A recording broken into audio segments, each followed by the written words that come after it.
I absolutely love these cards and always have ever since I first saw them.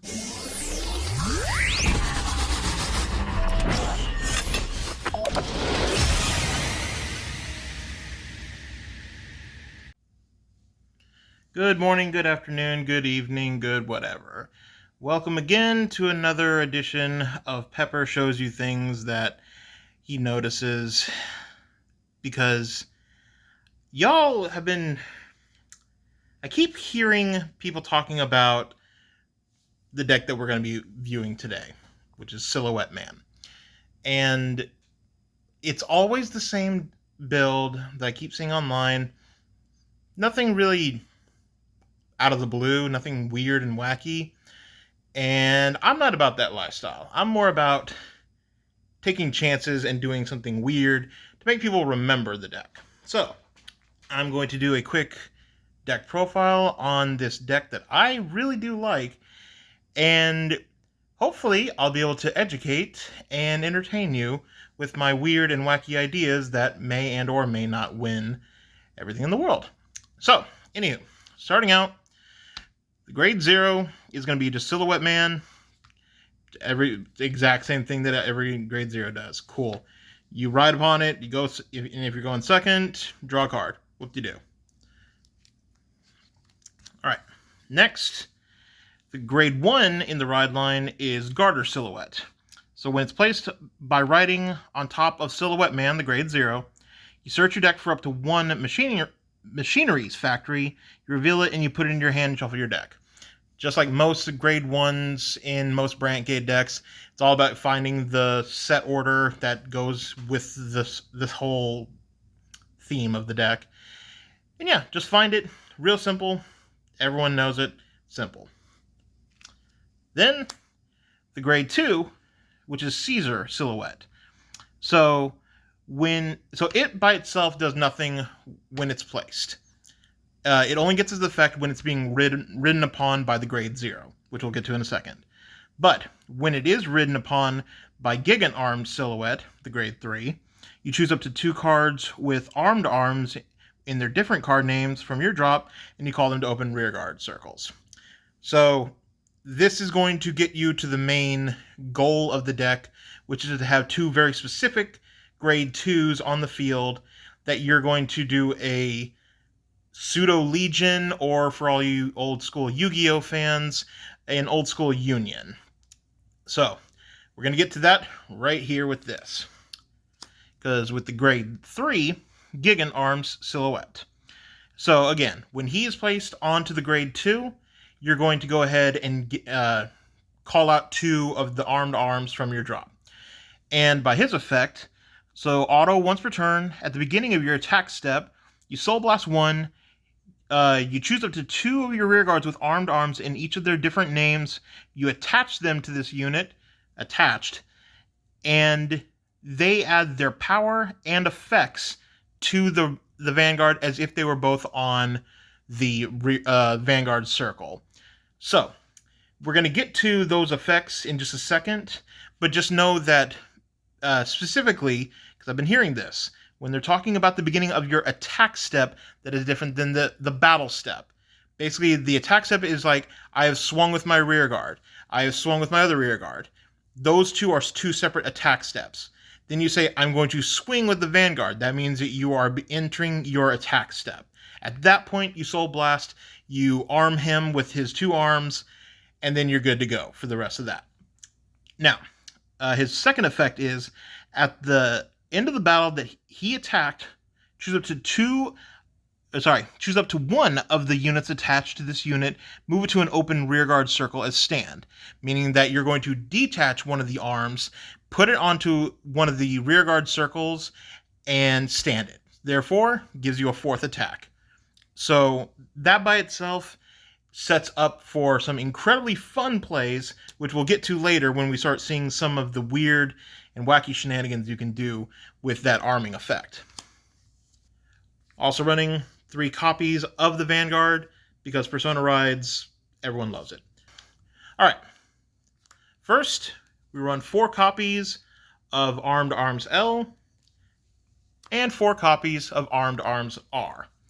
Now, standard attack, standard shield value, but the cool thing about these is that for the L, on Vanguard or Rearguard, when this unit attacks a grade 3 or greater Vanguard, if you have Vanguard with Silhouette in its card name, you counterblast 1 and you draw a card.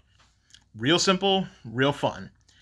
Now for the Armed Arms R, Vanguard or Rearguard, when this unit attacks a Vanguard, if you have a grade 3 or greater Vanguard with Silhouette in its card name, you counterblast 1, choose one of your opponent's grade 2 or greater Rearguards, that's important, retire it, and this unit gets 5k until the end of battle. Now, on their own, decent effects, whoop-de-doo. But the cool thing is that again, when when Gigant Arms comes out and you union these onto him, he now gets the attack power of both the L and the R, and when he battles, it's as if he's also using these arms effects. So basically, when the Vanguard swings, you could counterblast 1 to draw, and counterblast 1 to pop a grade 2 or greater, and give him 5k. Now, the other cool thing is that the power that is on both of these arms gets added to the Vanguard. So on its own, once it's been attached, you're going to be swinging for at minimum 33k, which is a very, very good number to swing at, since it almost guarantees that they're going to have to drop at minimum 2 cards. Now, the other fun thing is that later on, let's say you hit a trigger with this. You can give the trigger the power boost from the trigger to one of the arms that you're going to detach with the second effect. That power stays on that rear guard, but since it's still on the rear guard and it's still attached to the Vanguard still gets the power up. So let's say you hit a critical. Give the crit to the Vanguard, give the power to Armed Arms R. That way, when it detaches, you can then swing and still keep that extra 10k. Now, as far as I know, you can't keep any critical increases to that, so you're not going to be able to pull off that kind of weird shenanigans, but still, you're going to be able to swing with the added power from the trigger, and you're going to see some amazing numbers once you start hitting fronts, getting multiple triggers, or even that oh so delicious over trigger. So yeah, and that is actually the extent of the grade 2s. We're only running 8 grade 2s, because that's all you need. So, let's go on to the next part, which is the part I've been looking forward to the most to talking about. The power-up that you're going to get from those, that goes both to the L and R, is still going to also apply to the Vanguard. So on a Persona ride, the 10k goes to the front, so when they union, it's actually plus 20 to your base 23, so that's a 63 minimum. Before any other power-ups or boosts or what have you, that's 63 attack power swing at your enemy. That means they either got a PG or just take it. And I can guarantee you, after a while, you're going to eat through those PGs very fast. Okay, next, standard 4 PGs. You could swap out one of these for the Elementaria. I just don't have as many of those right now as I would really like. I'm going to get more eventually. Whatever. Moving on. Yay, PGs. Alright, next for the standard other grade 1s. We're going to be running 2 copies of our boy Rodney. If you have a Vanguard attached this turn, meaning that if you've added the left or right arms, even if it's just one of them, this unit gets 10k. So already, he's an 18k booster. So on your back row rearguard, at the end of the battle, your Vanguard with Silhouette in its card name attacked a grade 3 or greater Vanguard. If your front row has no rear guards, you Soul Blast 1 and you stand him.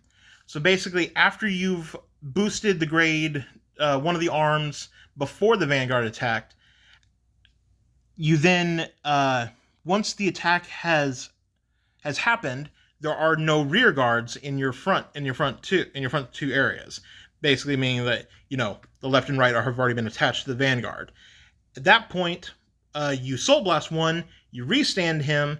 He now has the plus 10k, so he's now at the 18k booster and can boost that other arm that gets detached. Now, I only run 2 of him. We're going to get to the reason why in just a second. So, 2 of, very decent grade 1 for boosting, and I like him. Normally, I would be playing more of him, but we're going to get to the reason why I don't in just a moment. So next, we have the set order for the entire Silhouette deck. It's Machinery's Factory. So, it's a little complicated at first, but let me see if I can go ahead and work it through for you. By the way, running in at 4.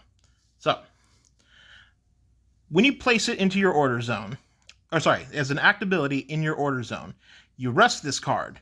You look at the top 7 cards of your deck, and you choose 1 card with armed arms and its card name from among them, reveal it, put it into your hand if your drop has a card with the same card name, and discard it if your drop does not. If you put a card into hand, put this card into soul and you shuffle your deck. Basically, after you've placed it, you rest it. You check the top 7. And let's say you check the top 7 and hey, you got an Armed Arms R and you don't have one of those in your drop. You put it to the drop zone and that's it. Okay, so if you already have, say, an Armed Arms R in your drop and you reveal another one, you add this to hand, you put this into soul. So basically it's going to be fueling your soul, which is very critical in this deck, and it is also going to be getting your pieces out of the deck, and they are very critical to this deck. So basically this one card, by its first effect, just filters through the deck and also gets everything that you're going to need to make the turn explosive.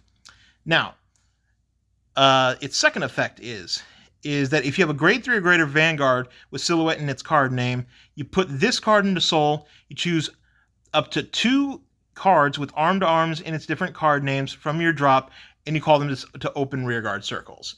So let's say if your opponent Gandivas the 2 arms after your turn's already happened. You, as an act ability, you go and put this card into soul, and you just call out the left and the right arms just for free. Well, add one, put the Machining Factory into soul, and you get to call out the 2 arms.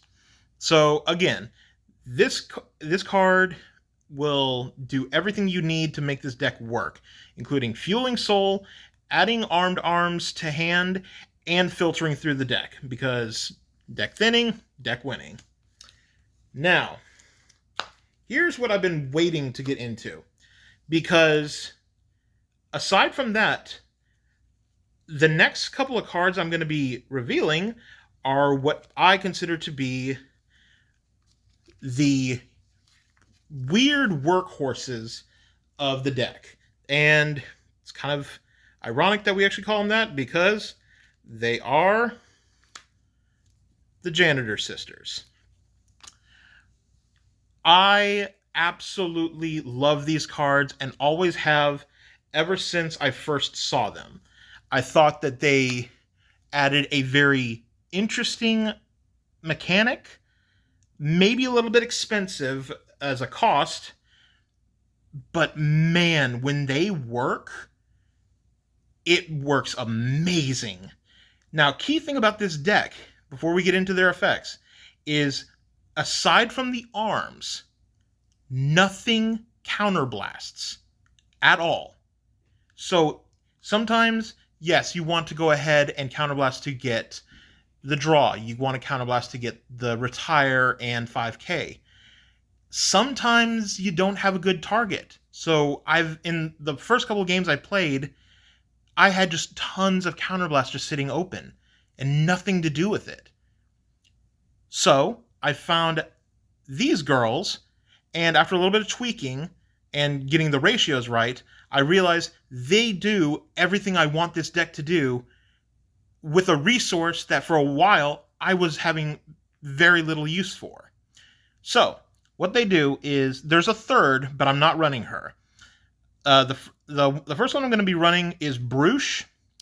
So when she is placed on rear guard, you counterblast 1, check top 5 of your deck, and you choose 1, dispatch 3 Sisters of Cleaning, or, which is the order card, or you get one of the, hear me butcher the German language, Putzen, Schwarzen, Wiepel.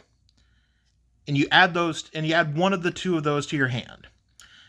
And as far as Wiepel goes, let me look at the easier to read one.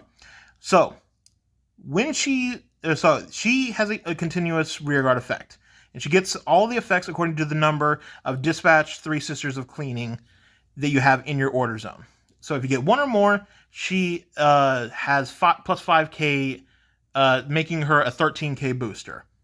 Always fun. If you have 2 or more, she cannot be chosen by your opponent's card effects, meaning that Gandiva, Prison, God help you if you start going up against Gravidia again. Basically, if you can get 2 of the orders active, she is now nigh untouchable. And she just becomes this annoying little booster that will not go away. And if you have 3 or more of the orders in your order zone, if she's in the back row center column, all of your back row units get plus 5k. So any of your boosters, plus 5k. And that also stacks with her 5k that she gives to herself, making her an 18k booster. So that in of itself makes your Gig and Arm Silhouette a much bigger attacker, even though at that point you kind of don't really need it. But hey, a plus extra 18k, that's at minimum an extra trigger or 2 triggers or 2 cards. Basically, she is there to help whittle down your opponent's resources. And again, the deck thinning from the effect is being paid by a resource that, generally speaking, you don't really need. It's not like other decks where if you can't counterblast, the deck just shuts down.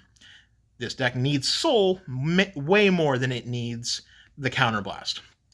Last of all, with the order, the Dispatch 3 Sisters of Cleaning, it has one very simple effect. While it's in the order zone, during your turn, all your front row units get plus 2k. Real simple, nothing really to read too far into that. Oh wait, once again, we get back to the whole thing about Silhouette Man and getting the armed arms. So, once they're unioned, that 2k is going 2k here, 2k here, 2k here. So with just one of these added onto there, that's plus 6k to your Vanguard swing, and plus the 2k once it detaches. But again, the more you put up there, so you put 2, now your front row, and now your Vanguard swing is a plus 12. You get all 3, now your Vanguard's got a plus 18 swing just on his own swing, just by those effects, and no booster, no nothing. So this whole setup is designed to make the Vanguard swing constantly the panic inducer. You get enough power that just your opponent has to either PG, drop an over trigger to guard it, or just hard guard. And this deck has good longevity. It can outlast and outpower your opponent for, again, very, very little cost. And the fact that, like, every video I've been hearing about this deck doesn't really talk about, anything besides adding in Bulbul Mine, which is an option, or more of the Rodneys, or a few other, tech ends. But this, to me, feels like a tech that comes out of nowhere. It eventually can just, by its own pseudo engine, it powers up all of your boosters and can become an untargetable threat. Not threat, but more annoyance. But still, untargetable annoyance in this current meta is a very, very good thing to have. Okay, last of all, we're going to talk about the triggers real quick on this one. Over trigger, because as we all know, we like to win. We are running 3 fronts because, again, you hit a front. That's 10k, 10k, 10k, plus 30k to the Vanguard. Yay, we love that. Next, we're running 4 Dakar Cops. Specifically, this is one of the few times where I actually recommend running the effect crit. Usually, I don't care. But in this deck, since it needs soul so much, it's nice to have a side option just in case. Then we're running 4 heals because living is good. And last of all, we are running 4 draws because sometimes you do need to dig on your own to go find your pieces, and it's just a great defensive check if you hit it, because then, hey, more options for the next round. So, there you go. This is my weird and wacky foray into, Jesus Christ, weird fun that I haven't had in a long time with Brantgate. It honestly has potential to swing with unbelievable power. And again, well, for one, the deck is cheap for right now. Yeah, if you want a fun deck, give this deck a try.